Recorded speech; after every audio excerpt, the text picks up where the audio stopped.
चलो विद्यार्थी मित्रों થોડુંક આગળ વધીએ. ગુડ 6.1 માં તમે જે કરેલું મને રિપ્લાય સરસ રીતે મળી રહ્યા છે. થોડા છોકરા હજુ ઇનએક્ટિવ લાગે છે પણ થોડી સ્પીડ વધારો, થોડુંક કરો.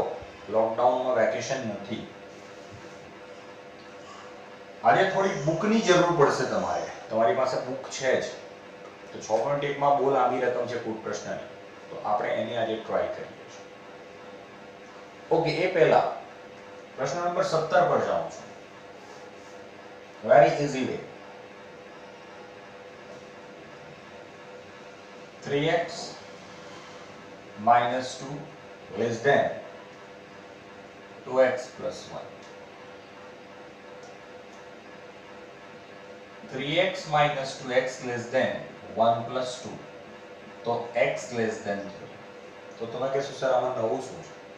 નવું એ છે કે આ રકમમાં એવું કીધું છે કે આ જે છે એને સંખ્યા રેખા પર દર્શાવો. આની ચર્ચા કરી ગયા. જવાબ શું આવશે? માઈનસ ઇન્ફિનિટી થી 3 લેવાના નથી એટલે નાનો કાઉન્સ. આન્સરમાં તમે લોકોએ કાઉન્સમાં હજુ પણ ભૂલ કરો છો. લેવાના હોય તો મોટો કાઉન્સ મૂકો, નથી લેવાના તો નાનો કાઉન્સ મૂકો. ઓકે, સંખ્યા રેખાની ચર્ચા કરીએ તો 0 1 2 3 -1 -2 અનંત. અહીંયાથી નાની કિંમત છે એટલે સોરી તો આ બધો ભાગ આવશે. ઓકે, 3 ને લેવાના નથી, ધેટ મીન્સ અહીંયા જે ગોળ પાડો છો એને ખાલી છોડી દો, એને ફિલઅપ કરવાનું નથી, થોડું નાનું પાડજો. ઓકે, બીજો દાખલો.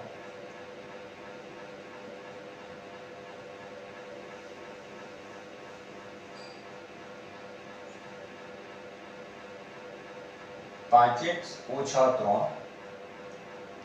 greater than or equal to 3x minus 5). 5x ઓછા 3x greater than or equal to -5 plus 3. તો અહીં આવશે 2x greater than or equal to -2. તો x greater than or equal to -2 ના છેદમાં 2. તો x greater than or equal to -. આનો મતલબ જાણો છો, -1 થી મોટી સંખ્યા ને લેવાની છે. ધેટ મીન્સ જુઓ, -1 થી મોટી સંખ્યા -1 થી લઈને ઇન્ફિનિટી. ઇન્ફિનિટી આગળ હંમેશા નાનો કાઉન્સ. -1 ને લેવાના છે ઇન્ક્લુડેડ. સંખ્યા રેખાની ચર્ચા કરીએ. -2 -1 0 1 2. ચલો, અહીંથી લઈને મોટી સંખ્યા એટલે આ તરફ ડાર્ક કરી દીધી. ઓકે, એકને -1 ને લેવાના છે એટલે આને આપણે ફિલઅપ કરીને ડાર્ક કરી દીધી. ક્લિયર? ઓકે,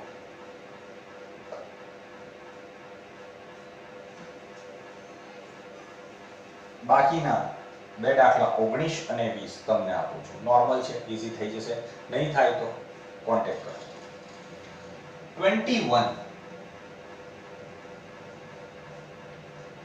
રકમ તમારે વાંચવાની છે. રવિ પહેલી બે એકમ કસોટીમાં 70 અને 75 ગુણ મેળવે છે. ઓકે, 70 અને 75 ગુણ મેળવે છે. તો ત્રીજી કસોટીમાં કેટલા ન્યૂનતમ ગુણ મેળવવા જોઈએ? ન્યૂનતમ એટલે ઓછામાં ઓછા ગુણ મેળવવા જોઈએ, જેથી તેની સરેરાશ ગુણ ઓછામાં ઓછી 60 થાય. ઓકે, ધારો કે રકમ સાથે લઈને બેસજો. ધારો કે ત્રીજી પરીક્ષામાં ઓછામાં ઓછા x ગુણ મેળવવા પડે તો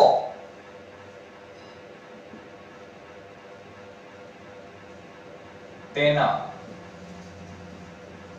સરેરાશ ગુણ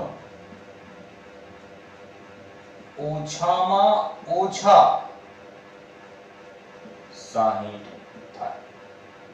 ઓકે, ઓછામાં ઓછા 60. ઘણા લોકો આમાં ભૂલ, ઓછામાં ઓછા 60 એટલે બધા લખી દે 60 અથવા 60 થી ઓછા. નહીં, તમારે પાસ થવા માટે ઓછામાં ઓછા 33 ગુણ જોઈએ છે. ક્લિયર? તો તમે એવો જવાબ આપશો કે સર 33 અથવા 33 થી ઓછા. ચાલો વિચારો, 33 થી ઓછા આવ્યો તમે પાસ થશો? નહીં થાવ. સિમ્પલ છે.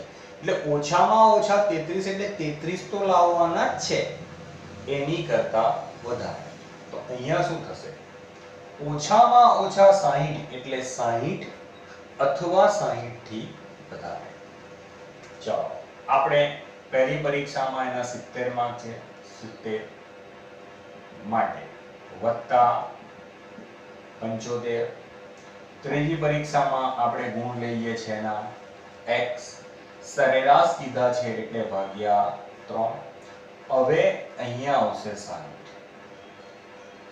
ઓછામાં ઓછા 60 અથવા 60 થી વધારે. 60 અથવા 60 થી વધારે. ક્લિયર? ચાલો 70 145 વત્તા x greater than or equal to 180. આને અહીંયા લઈ ગયા તો x greater than or equal to 180 minus 145, તો x greater than or equal to 35. તો ત્રીજી પરીક્ષામાં 35 અથવા 35 થી વધારે ગુણ મેળવવા પડે. આ એનો આન્સર. સમજી લો દાખલાને, જોઈ લો.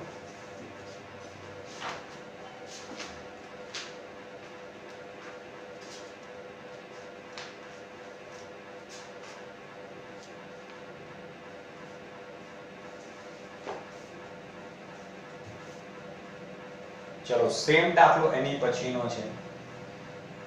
5 પરીક્ષા આપી છે, એની અંદર તમને 4 પરીક્ષાના ગુણ આપેલા છે. આમાં 3 હતા, પેલામાં 4 છે. હું બોલું છું 87 વત્તા 92 વત્તા 94 વત્તા 95 વત્તા x ભાગ્યા સરેરાશ લેવાની 5. કેટલા લાવવાના છે? 90 કે તેથી વધુ ગુણ હોવા જોઈએ, greater than or equal to 90. બસ આ તમારે ગણીને આપવાનું છે. ક્લિયર? હું એની પછીના દાખલા પર જાઉં છું. બે પૈકી પ્રત્યેક 10 થી નાનો હોય. બે પૈકી પ્રત્યેક 10 થી નાનો ને જેનો સરવાળો 11 થી વધુ હોય. સરવાળો 11 થી વધુ હોય તેવા બે ક્રમિક અયુગ્મ ધન પૂર્ણાંક શોધો. ચાલો ધારો કે એક અયુગ્મ પૂર્ણાંક x છે. અયુગ્મ ધન પૂર્ણાંક. તો બીજો અયુગ્મ ધન પૂર્ણાંક x વત્તા 2 છે. સમજો 1 પહેલો ધરી લો કે 1 છે તો સિમ્પલ છે. બીજો 3 આવશે, ત્રીજો 5 આવશે, તો આપણે કેટલા વધારીએ છે? 2 વધારતા જઈએ છે. યુગ્મ હોય કે અયુગ્મ હોય, બીજો આવે x + 2. ક્રમિક પૂર્ણાંક હતો તો x વત્તા 1 આવે. ક્લિયર છો? ચાલો હવે પ્રત્યેક 10 થી નાનો હોય તો પહેલો છે x, તો x લેસ ધેન 10. 10 અથવા 10 થી નાનો નથી, 10 થી નાનો જ છે એટલે 10 ને લેવાના નથી. અને બીજો આપણે બીજો કયો લીધો છે? તો x + 2 લેસ ધેન 10, તો x લેસ ધેન 8. હવે x 10 કરતા નાનો છે, x 8 કરતા નાનો છે, તો સિમ્પલ છે, નાની નાની સંખ્યાની વાત કરી છે, અહીંયા નાની સંખ્યાની વાત કરી છે, તો આપણે નાની સંખ્યા પસંદ કરશું. તો અહીંયા એક x ની વાત થઈ ગઈ કે 8 થી મોટો નથી. ક્લિયર? ચાલો હવે બીજી વાત, સરવાળો 11 થી વધુ છે. ચલો x વત્તા આ બેનો સરવાળો x વત્તા 2 ગ્રેટર ધેન 11, 11 કરતા વધુ છે, તો 2x ગ્રેટર ધેન 11 ઓછા 2, તો 2x ગ્રેટર ધેન 9, તો x ગ્રેટર ધેન 4.5. 1 2. હવે આ બે જવાબોને ભેગા કરો તો x ની કિંમત, જો આ ડિફરન્સ સમજી લો, 10 થી નાનો ને 8 થી નાનો, અહીંયા નાની સંખ્યાની વાત કરી છે, તો આપણે 10 ને કન્સિડર ને કે 10 મોટા છે, તો આપણે કોને કન્સિડર કરીશું? 8 ને. જો મોટી વાત કરી હોત ને તો આપણે 10 કરશું, એવું વિચારી શકીએ. તો આ બે જવાબને ભેગા કરું તો શું થાય કે મારો જે x છે એ 4.5 કરતા મોટો છે ને 8 કરતા નાનો છે, તો શું લખાશે? 4.5 less than x less than 8. એટલે મારા x ની કિંમત 4.5 થી લઈને 8 ની વચ્ચે છે. તો x ની શક્ય કિંમતો કઈ આવશે? કારણ કે ધન પૂર્ણાંક છે, અપૂર્ણાંકની વાત નથી. તો 4.5 થી જાવ તો પહેલો પૂર્ણાંક કોણ આવશે? 5. પછી 6 તો યુગ્મ સંખ્યા થઈ ગઈ, પછી કોણ આવશે? 7. બસ 8 ની ઉપર તો જવાનું નથી. તો મારી બીજી સંખ્યા કઈ છે? x + 2. તો એ શું આવશે? 5 + 2 7 અને 7 + 2 9. જો બધી શરતોનું પાલન થઈ ગયું.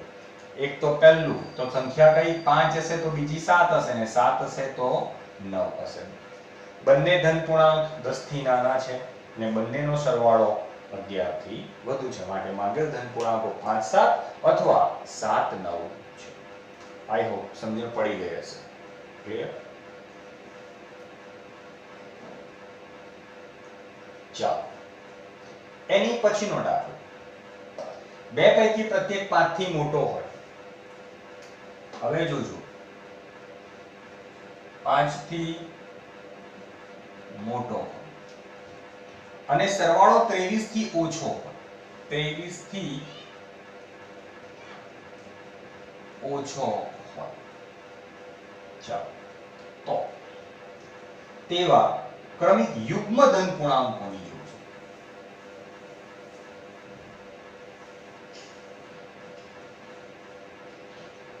ચલો ધારો કે એક યુગ્મ ધન પૂર્ણાંક x છે, તો બીજો યુગ્મ ધન પૂર્ણાંક x + 2. ક્લિયર? ગયામાં ચર્ચા કરી છે. હવે પ્રત્યેક 5 થી મોટો હોય, પ્રત્યેક 5 થી મોટો તો x ગ્રેટર ધેન 5 અને માટે x + 2 ગ્રેટર ધેન 5, તો x ગ્રેટર ધેન 3. પણ ના, આપણને ના પાડી દીધી છે કે શું લેવાનું છે? 5 થી મોટો જ લેવાનો છે. તો આ તો શક્ય નહીં, આમાં તો કોણ આવે? 4 પણ આવે, 5 પણ આવે, તો આ તો પોસિબલ જ નથી. તો મોટી સંખ્યા છે, મેં અહીંયા જઈશું. ઓકે, નંબર 2, સરવાળો 23 થી ઓછો હોય તો x + x + 2 લેસ ધેન 23. તો 2x લેસ ધેન 23 ઓછા 2, તો 2x લેસ ધેન 21, તો x લેસ ધેન 10.5. 21 ભાગ્યા 2 10.5. ક્લિયર? તો હવે જુઓ શું થયું કે મારો x છે એ 5 થી મોટો છે અને 10.5 થી નાનો છે. તો 5 less than x less than 10.5. તો x બરાબર 5 થી મોટી ધન સંખ્યા કઈ આવશે? કે 6 8 બરાબર, અને આવશે 10. વિચારી લો આ ઓકે છે. તો x + 2 શું આવશે? 6 ને 2 8, 10 અને 12. તો આપણી જોડ્સ કઈ કઈ મળશે? 6 8 8 10 10 12. જોઈ શકો છો? ક્લિયર કરી લો.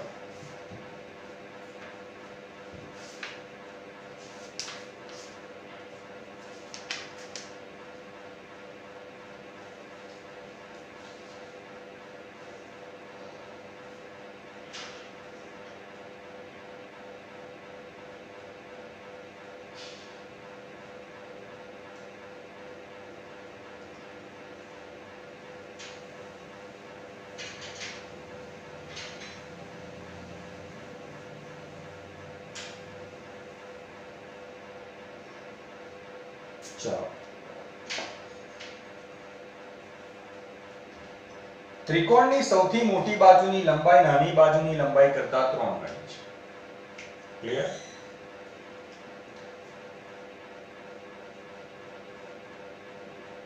સૌથી નાની બાજુની લંબાઈ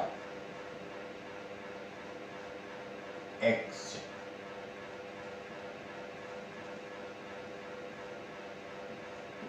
મોટી બાજુની લંબાઈ નાની બાજુની લંબાઈ કરતા 3 ગણી છે, માટે શું થશે? 3x. ઓકે. ત્રીજી બાજુની લંબાઈ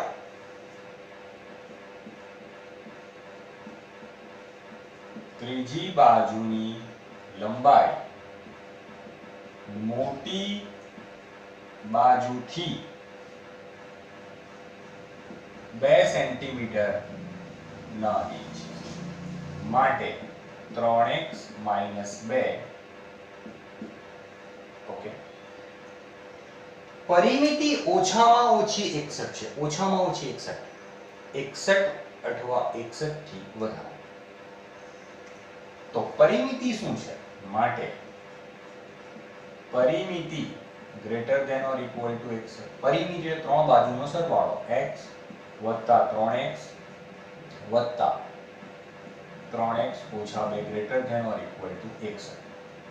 3 ને 3 6, 6 ને 1 7x, 61 + 2 7x greater than or equal to 63. તો x greater than or equal to 63 ભાગ્યા 7, તો x greater than or equal to 9. તો આનો મતલબ એવો થયો, માયગું શું છે? નાની બાજુની ન્યૂનતમ લંબાઈ, નાની બાજુની ન્યૂનતમ લંબાઈ. આનો મતલબ શું થયું?